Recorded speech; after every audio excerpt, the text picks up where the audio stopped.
Hello, theologisters, sisters, and misters. Welcome to the Coven.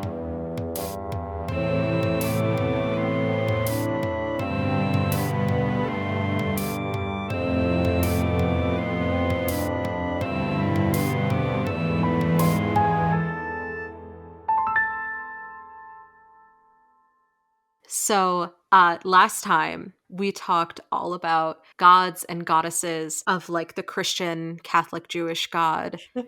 That got heated. It got really heated, but I was kind of here for it. It was really fun.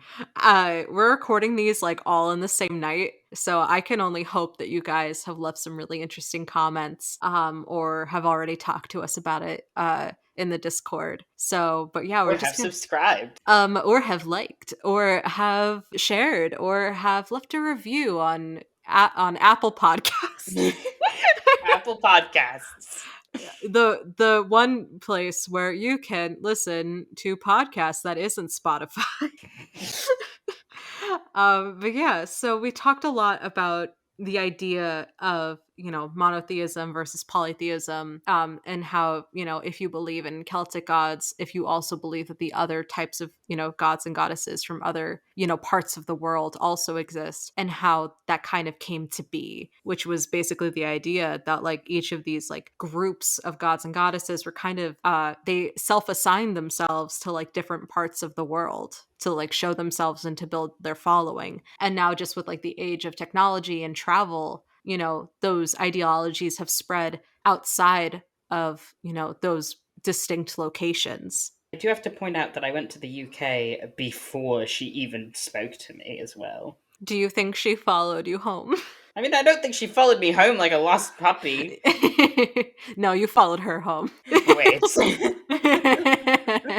Okay, so what are we on about this time? So this time I want to talk to you about more of like the idea behind that like mob mentality of religion, and like how you feel about everybody sort of like per religion worshiping the same way. That idea of like Catholicism, which is like very fire and brimstone. If you don't do X, Y, and Z, you're going to hell. Versus, like Judaism, where like the, more devout Jews keep kosher, and if you don't keep kosher, you're seen as lesser than in like the Orthodox and Hasidim communities. But what's really interesting, and not a lot of people know about this unless if you are Jewish, but the Hasidim community is one of the most gatekeeping communities in terms of religion that I've ever met or have known about. And when I say that, if they saw me, they would say I am not a Jew, regardless of my bloodline, which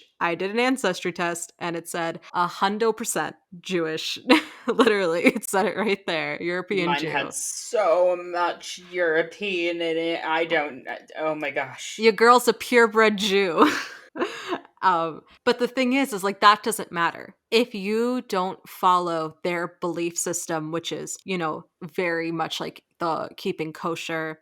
Women have very, very strict rules about modesty, things along those lines. There's like very strict dress codes. So basically, Hasidic Jews would look at me and say, well, you don't practice the religion the same way that we do. We do not see you as Jewish. Wow, you're a failed purebred. Apparently so. I don't even know what that means, but I guess so. But I feel like a lot of people don't know about that. It doesn't make me feel any different. However, I entirely disagree with gatekeeping anything. It's so weird. I think that's shit. It's so dumb, right? Yes. Like it's the one thing about religion that really pisses me off is when you try to dictate someone else's beliefs. Just to give a disclaimer, I have read the entire Bible. And how do you feel like that affects your beliefs? It didn't affect my beliefs. It seemed kind of historical, like a tiny story. That's how I feel about celebrating Jewish holidays and traditions when I'm reading like the Haggadah for Passover and like talking about like the plagues and the Exodus from Egypt to Jerusalem and all of that. To me, like I know those events happened, whether or not it was religiously involved or if it was embellished in any way. I need to point out that the Bible for Catholicism and Christianity gets edited every year or two. Every few years, they edit things. And Oh? actually, Christianity itself took away a lot of Celtic religion and replaced it with Christianity. Wait, what? This is my first time hearing about this, probably because I've never once looked at a Bible. They sat, well, this bit isn't in the Bible, but they sat down and they removed bits of history and changed it up so that it was more Christian, and I hate that. That's why I can't find much on the Morrigan anymore. But like, so when you say that like it's revised every few years, what do you mean by that? I mean, the book itself is revised. So like just teachings are just changed? Yes. Huh. So if I was to read the Bible 15 years ago versus today, would it almost be like reading a new book? It wouldn't be entirely like that, but there would be a lot of changes that you would notice if you were comparing the two. You'd be like, wait a minute, this wasn't in the other one. I do like the stories in them, though. I don't think that they're all necessarily religious, like you were saying. However, I do think they're quite interesting. And I'd Yeah. love it if they were all real, but I don't think all of them are real necessarily to the extent that they're trying to say in the Bible. Right. So when I celebrate certain Jewish holidays, for me, it's a way of simply keeping traditions and history alive. Because as you said, that things are getting written over. And I want to so, light a candle. okay, right now. No, it's not Hanukkah. I want to write. I want to come Oh, over for Hanukkah, please. dude, get on some public transport. I'll pick you up like halfway. Can we play with the dreidels? Yes. Yeah. I have like 80. See, I'm not Jewish, but I love like interacting with people and like having fun at their holiday stuff. Dude, I've celebrated at least like 5 Christmases in my lifetime so far. I had somebody give me a present on Hanukkah and Aw. I was so touched. Aww.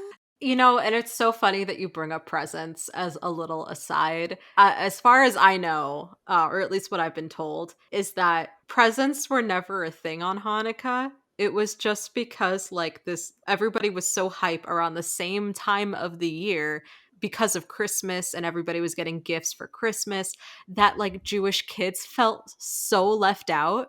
So Hanukkah's not that big of a holiday. Hanukkah is not our big holiday, but it's seen that way because it's so close to Christmas. So we sort of took some of the traditions from Christmas and kind of made it our own in a way, just if only to like keep the kids happy and not to like have them feel left out. But yeah, Hanukkah's not that big of a holiday for us. I don't even. It's just made to seem that way because it's at the same time as Christmas, which is like the major Christian Catholic holiday. Oh, can I drag that out again? Things like Christmas and Easter and things like that were actually taken from paganism. Yeah, the solstices. Yeah, things like that were all taken from paganism. And you can argue as much as you want with me on that one, but you are wrong. It always messed me up with the tree. Like, I don't understand the tree. I know in paganism there was meaning behind the tree, Mm-hmm. but there's no meaning behind the tree. There's no spiritual or historical significance of the tree except in paganism. Yep. I don't remember what the significance is, but I know like it has to do with like nature, et cetera, et cetera. But I know that like, yeah, a lot of things from Christian faith was just sort of borrowed from other religions because it was made after a lot of other religions were already established. Christianity is just Judaism part 2 with added fear. So the solstice itself symbolizes a time of renewal and hope. And to celebrate that, people filled their homes with evergreen boughs, which would be the branches of the evergreen tree. Oh. They chose the evergreen trees because they maintained their color throughout the harsh winter months. Right.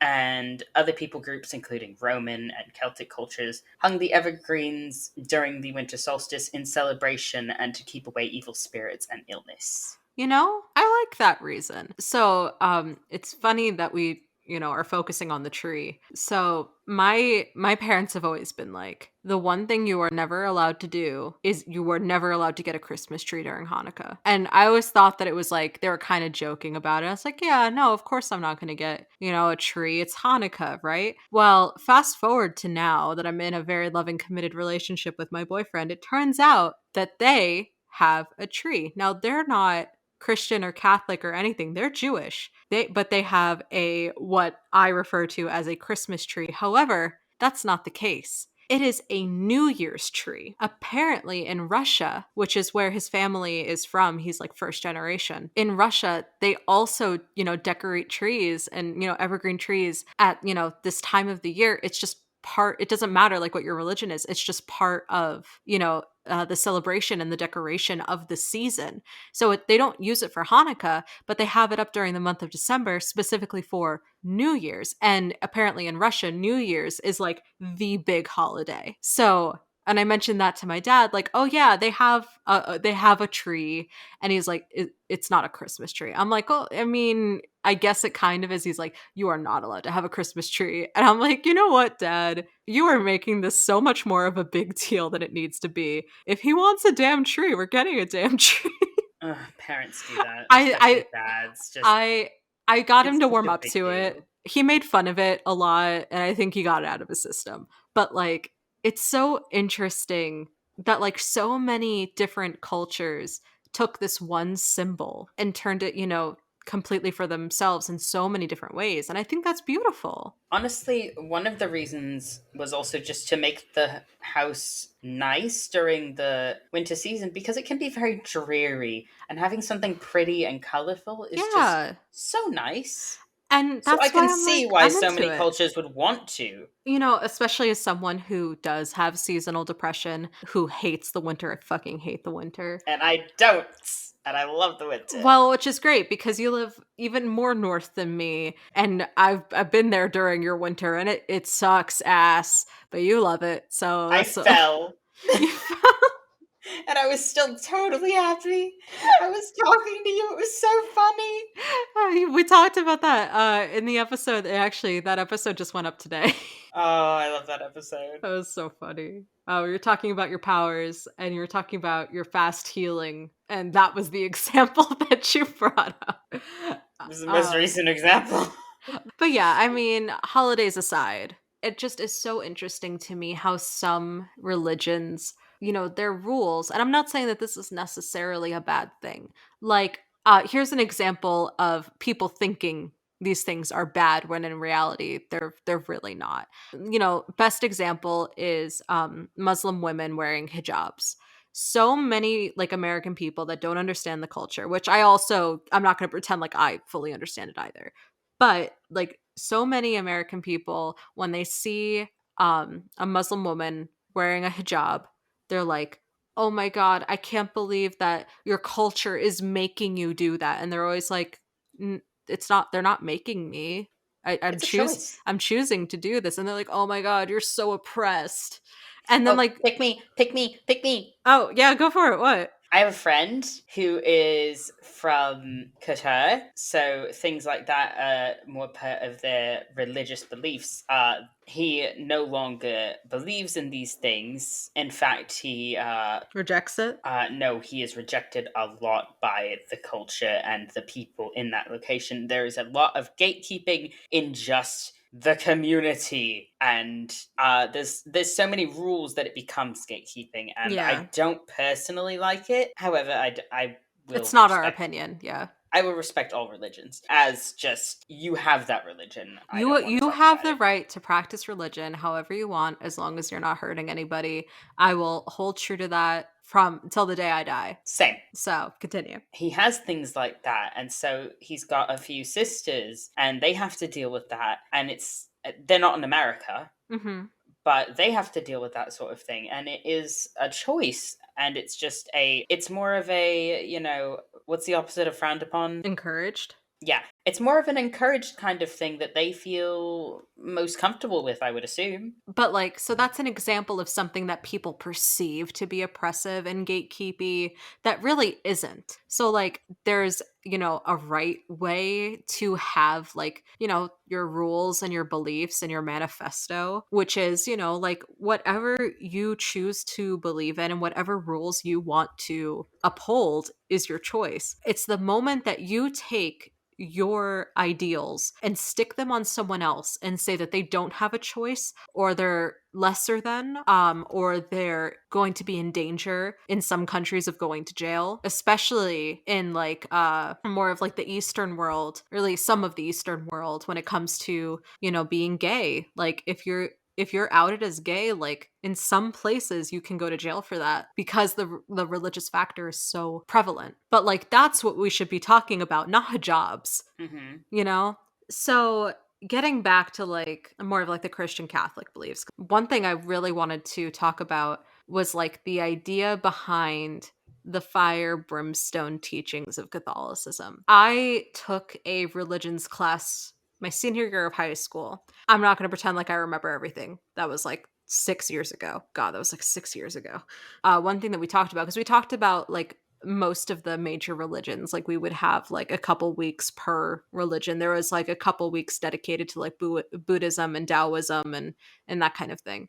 But one thing that we talked about was the oppressive structure of some religions in order to exploit the people for the sake of the church. And I can give two examples of that. So the first one, which is the more well-known one, would be, Catholicism, fire and brimstone, where basically the idea back then, and I'm paraphrasing, and so some of the details might be wrong, but the idea behind it basically is that if you did not donate to the church, you Oh, would go to hell. God. So it was like, in order to show your faith, you had to literally pay the church, or else you were seen as like you were basically shamed and then told that you were going to suffer for all eternity if you didn't pay the church. Let me pause that there because I had to grow up in that. I was handed coins by family members so that people wouldn't look at me weird Oh my when the god. donation box came by. And I didn't donate a couple times, and the reason for that was I just didn't have money. I was little.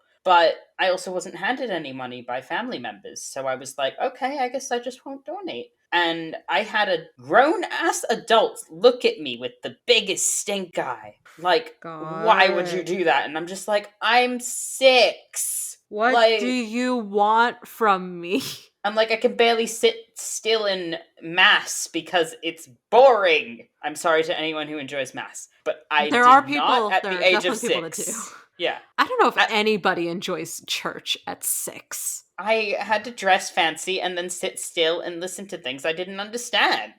Was it the same thing every week? I don't know. I don't remember. Because for us, like for Hebrew school, so like every Sunday, the first part of the day would be about history, the second part of the day would be about Hebrew, like the language itself. But before any of that, there was a 1 hour long service, and it was basically identical every time. I wasn't allowed to go to mass after a certain point because I couldn't sit still, so I went to Sunday school. That's valid. It's just like it got so repetitive.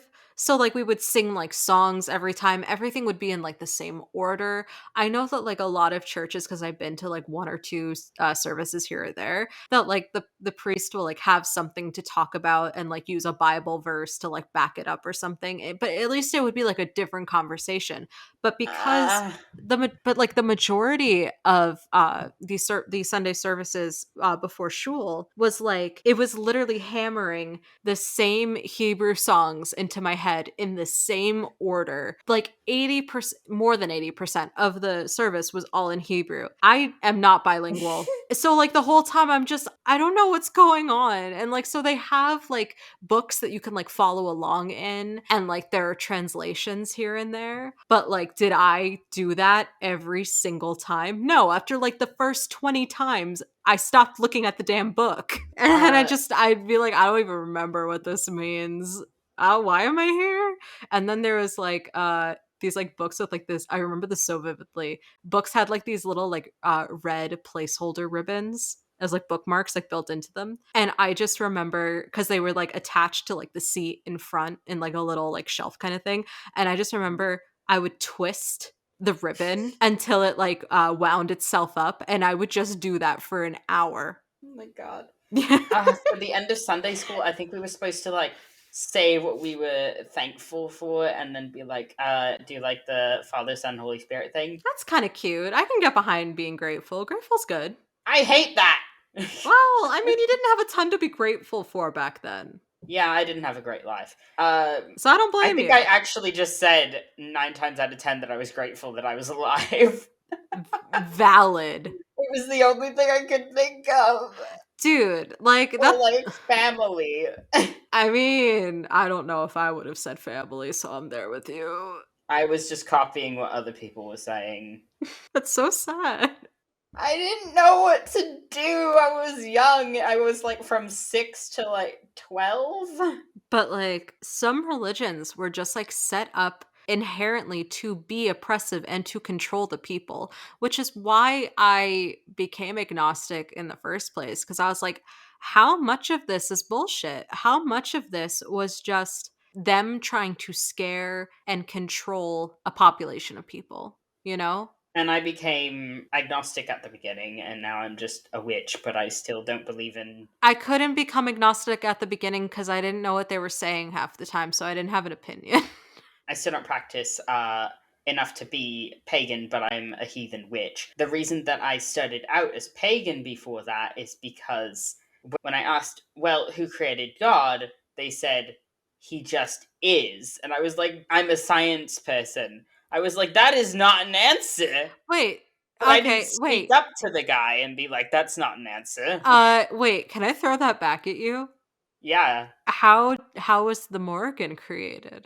She has, I believe she has a mother. I don't remember the name. How was her mother created? I didn't look that far back. I mean, like whenever you criticize another religion, you have to be able to have that mirror reflected back on yourself. You're going to get back to me on that one of these Oh, days. no, it could be the exact same situation. But that was the first thing that made me go, no. I hate this. This is dumb. I'm going to go Yeah. get some McDonald's. Oh my god, Happy Meals. Happy Meals as a child before they got all healthy. Yeah. Ooh, them chicky nuggies. Chimkin Nuggers. Chimkin Nuggies? Chimkin Nuggies. This is the part of the episode where it devolves into it's nearly 11 p.m. and we have one more to go. Um but I was talking about oppressive structures, and so the other oppressive structure, structured religion that I wanted to talk about was Hinduism. Now I don't know how much of this is put into practice these days. I'm not going to pretend like I have statistics for that. But at one point in time, and it could still be going on for all I know, is that there is something called the caste system. Have you heard about the caste system? In general society, I have, but go on. There's a very specific caste system in Hindu religion, at least at this time, where there were 5 types of people, and this all had to do with reincarnation. Where basically, if you were a bad person in life, you would be reborn lower in the caste system. Wow, I'm gonna be shit. So, and like in order to reach nirvana, which was like the big, you're like, I need to reach nirvana in order to be, because the idea was I need to be released from the reincarnation loop to reach, their version of, heaven, enlightenment. That was the idea. So, at the very top of the caste system, the ones closest to enlightenment are the Brahmins. These are the priests and the academics. So they're like the really like high learned ones. So you would think of these as these people are the upper class. They are the highest class in terms of like they're usually the wealthiest. They're very well regarded. Those are the Brahmins. So underneath the Brahmins is Kshatriya. So these were rulers, administrators, and warriors. So rulers, as in like, I guess like in a way, like lords, ladies, like again, very upper class. However, the priests were above them. I don't know if they had like kings, queens. It's been a really long time since I learned about this. But basically, the priests, the Brahmins, were above whoever was like ruling the general society in terms of like they're better regarded because they're closer to reaching enlightenment. Underneath them was the Vaishyas. Those are artists, tradesmen, merchants, farmers, people that do, good work. I guess like they would be considered like the white collared workers in a sense to like, middle class, just like middle of the road. Underneath them are the Shudras. Those are the manual laborers. So people that, would do like hard labor, that was just their life. Now you get to the very bottom of the system, the Dalits. They are literally referred to as the untouchables. These are people born into this part of the caste system, believing this to be religiously their purpose in life. And all they do is like clean shit off the street. And they live their entire life as untouchables. You cannot work your way through the class system in your life. If you are born into one of these classes, that is your class for the rest of your life. And you hope to do the best that you can. So when you're reborn, hopefully you'll be reborn the next ring up. Think about that. Think about how that works in a caste society. It's Um, kind of interesting.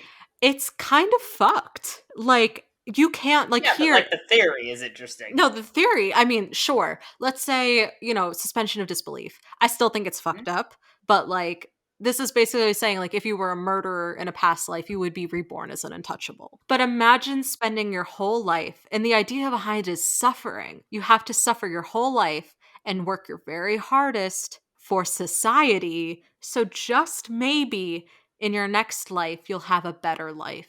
So you have to put your all and accept it. If you don't accept it, you'll just be reborn as another untouchable. I personally believe that it is a system that was built to oppress the lower class into believing that this was their lot in life and they had no choice in the matter. I mean, and even if it is reincarnation, those jobs are still being forced onto them. Like if this caste system, again, I don't know if it still goes on. I know that it definitely happened for a very long time. And maybe in some cultures or some parts of the world, maybe they do still practice this in one way or another. But I personally believe it is a system specifically for the people at the top to exploit the people at the bottom and make them believe through using religion as a weapon that this is just because they were a terrible person. This is what they have to now endure. So many people use religion as a weapon too, and that's just not okay.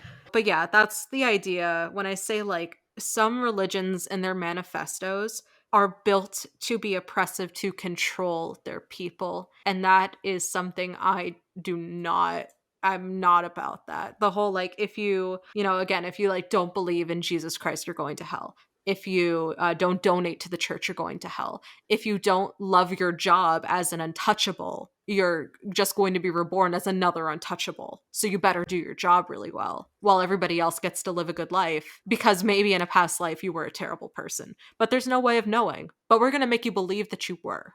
Like it's to me that is so fucked up. So that's the difference when I say like in America we're always just like, "Oh my god, you're wearing a hijab, you're so oppressed." That's not oppression. Oppression is this idea that you do not have a choice and that beliefs are being weaponized against you in order to make your life less than or to be Fuck the controlled. establishment. Fuck the establishment, man. Fuck. But yeah, I mean, so that's my take on like mainstream religion. Again, it's like as long as you're not harming anybody, you believe whatever the hell you want. But if you're built into a system and that system, the excuse is that's our religion. That's just how it is. And if you don't believe it, you're either going to hell or you're never escaping this living hell. Like, I hate it. I hate that so much. So, gatekeepy religion and oppressive religion, I'm not here for. Any other religion, you do you. I agree. So, next episode, and it's going to be the last one we record for this little three-parter, I'm going to ask you your opinion on the afterlife. All right. So look forward to that one, guys. I think that one should be next week, if I'm remembering the schedule correctly. We are recording Who all. knows? There's a Reddit in here somewhere, but I hope you guys enjoyed our little religion debate. Maybe you learned something. Maybe we got something wrong. Let us know. And yeah, as always, if you can engage with our video in any form or join us in Discord, links for that is down below. Whatever you can do to be a part of the community. We want to hear from you, and we love you, and stay spooky. Bye bye.